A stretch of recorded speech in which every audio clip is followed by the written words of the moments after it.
Hello everyone, welcome back to another Dokkan video. It's me Natsu here, and today I just want to discuss the Int Angel Golden Frieza Easy A. Oh, that's the wrong one actually. The Int Angel Golden Frieza Easy A is finally confirmed to be coming on the JP version right here. If you see, it's going to be out on the 7th and it'll last until 21st or so. So again, this is when it drops on the 7th. We should be getting information for this guy's Easy A on like the 5th or so. Right, 2 days before is usually when we see the Easy A info. So while still a couple of days away, I think I personally am very excited for this guy's Easy A. I think he'd be quite powerful, right? I don't think the wiki hasn't updated it with what his Easy A stats would be. I wonder if the Dokkan info site actually does have his stats. Oh, not stats, his stats actually.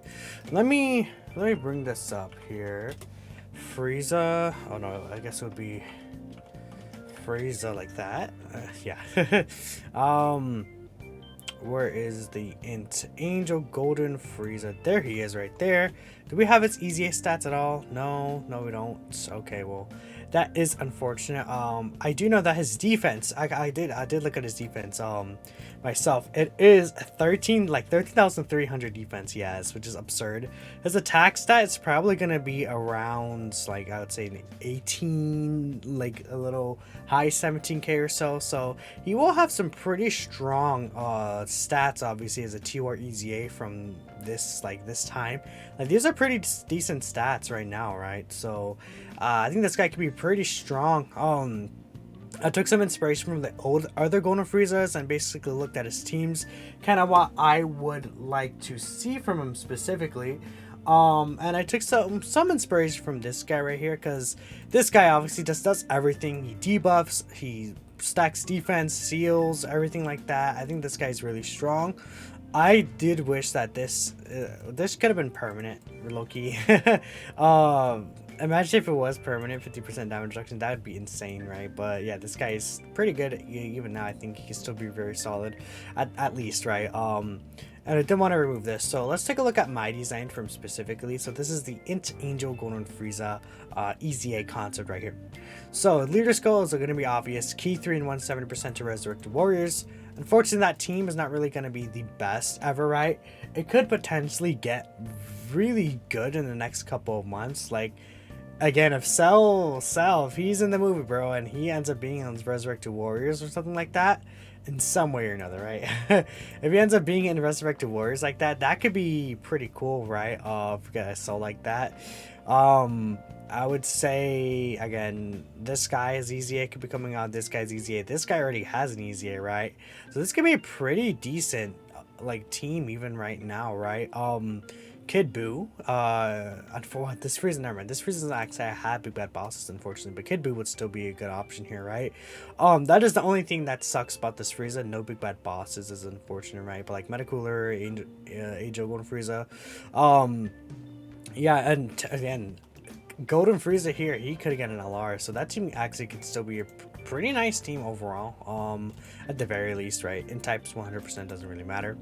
So super attack effect, I can greatly raise defense for 1 turn, supreme damage, and no, not supreme damage, it's immense damage. What am I thinking? I'm a Muppet, but immense damage right here, and then greatly lowers attack and defense. So right now, his super attack effect is only greatly lowers defense. So again, give him some attack debuffing like this Frieza has. This Frieza has a 30% attack debuff. That's the same as greatly lowering attack. So that would be pretty good. And then give him defense raise on super attack, because defense raise on super attack effect now is very important nowadays. I think that, like, it's a huge difference. You know, a unit that we literally just saw come out, the Int Blue Goku and Vegeta. The Blue Goku section of the card, be pre-exchanged, he doesn't actually have a defense raise, and you could definitely tell the effects of not having a multiplicative defense raise on a super attack effect now.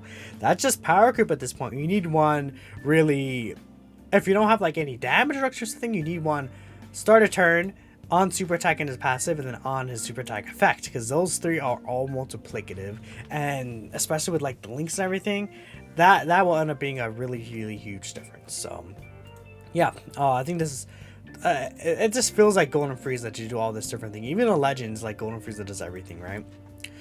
Attacking defense 180%. That's a huge jump from this right here, but I think definitely defense 50% is not enough. At least 150% attack and defense, but I think this is good. I would say maybe I can give him key right here. That could be not too bad. Plus an additional 60% attack when performing a super attack. Again, that'll allow him to hit pretty good numbers, considering that, again, his attack stat won't be like the greatest ever for an easy ATUR, right? I made this just super class enemies attack and then added defense minus 20%. Again, he used to debuff allies as well in my well, he would debuff allies right now, so hopefully they take this out, the ally section. I really hope they do. It would be really stupid if they keep it, especially considering he's a Tournament of Power Universe Survival Saga unit, which we can get a lot of good units for that soon, because like Universe Survival Saga has like very little, like just most of it is a super class, right? So yeah, you definitely don't want to have that debuff. Just very annoying. He gets an additional attack that has a high chance to become a super attack, and then reduces damage received by 30% when facing 2 or more enemies. So again, this is all against 2 or more enemies right there. So in Super Battle Road, let's think about this in Super Battle Road. He has a starter turn debuff, an on super attack debuff. He can do additional super attacks 3 times, and then he has 30% damage reduction. That's really good. Really, really, really good. Obviously, doing all that attack debuffing, the greatly raised defense, the damage reduction, 13k defense right here with a lot of starter turn. This Golden Frieza is going to be insane. Then when you're facing one enemy, he gets a 50% chance to crit, and then 50% damage reduction instead of the 30%. He no longer has the chance to get like all those additionals, which this could really stack up really high, but it's still pretty good there. Then I give him the last little icing on the cake for him that I think would be very, very good. Where now, if he's in the first slot of the rotation, similar to the Jacko effects, all allies get 20% attacking defense when he's attacking, and then 20% damage reduction. Is only to himself. This is only to himself, right? So, essentially, in total, in the first, let's say in the first slot against one enemy, he'll get 20%, he'll get 180% start of turn, 70% damage reduction start of turn. Then he gets this multiplicative support buff to everyone, including himself. Then he greatly raises defense and can debuff in certain situations. With the high chance to crit. Like that's like basically Golden Frieza. That's doing everything, debuffing and everything like that, critting. Just Golden Frieza feels like a character that really needs to be, like Angel Frieza specifically. He feels like a character that really needs to be strong, because during the entire Tournament of Power, he was very cocky, like standing back, everything like that.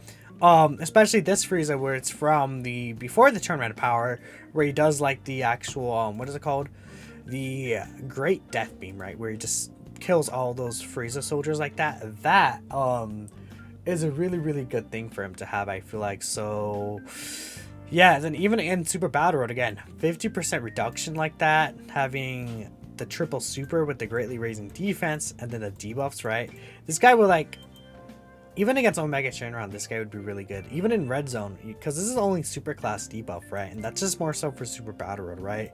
Like, think of like different Super Battle Road stages. Can I bring up Super Battle Road? Let me Super Battle Road Dokkan, right? Like, if we take a look at the stages he's in, is there any recent stages he's in? Like, Wicked Bloodline didn't really get a stage where he's Terrifying Conquerors, right? Bam, all super class allies, right? Nothing else really here recently, funny enough, but let me see, is there anything maybe in this extreme Super Battle Road, right? I just want to show some examples, right, where he could be really good. Again, yeah, Wicked Bloodline recently got an Extreme Super Battle Road stage specifically, right, on Global and JP, actually. Yeah, Wicked Bloodline right here, he'd be really good in. Representatives Universe 7, ESBR, he'd be good in, right? So there's a couple stages that this guy would be really good, but yeah, that is pretty much it. And yeah, let me know what you guys think of my concept for him. I really hope he's something like this, where he just does a billion different things, kind of like how this guy is. And yeah, I think damage reduction could be really cool. Just give him the starter turn damage reduction, make him a great slot 1 unit, would be so helpful for the teams he needs. I think those teams, a lot of these teams really would like a slot 1 unit, like Wicked Bloodline, you know, Gifted Warriors, Sworn Enemies, right? Yeah, thank you all for watching, and of course I will catch you in the next video. Peace out.